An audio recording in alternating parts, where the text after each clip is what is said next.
നിങ്ങൾ വിചാരിക്കും ഞാനൊരു ഫുട്ബോൾ മത്സരം കാണാമെന്നായിരിക്കുന്നല്ലേ?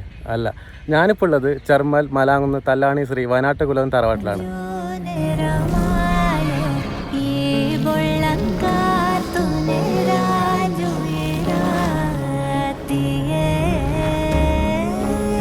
മറക്കളത്തിൻ്റെ 2 സൈഡും നല്ല ഹൈറ്റിൽ ഗാലറി ഉള്ളതുകൊണ്ട് കണ്ടനാർ കേളൻ്റെ പപ്പിടുന്നത് എല്ലാവർക്കും നല്ല രീതിയിൽ കാണാൻ വേണ്ടി പറ്റും.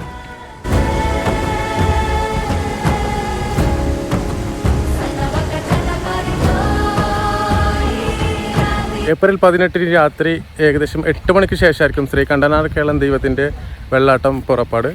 അതിനുശേഷം പപ്പിടൽ ചടങ്ങ്. അപ്പോൾ മറക്കാതെ എല്ലാവരും വരാൻ ശ്രമിക്കുക.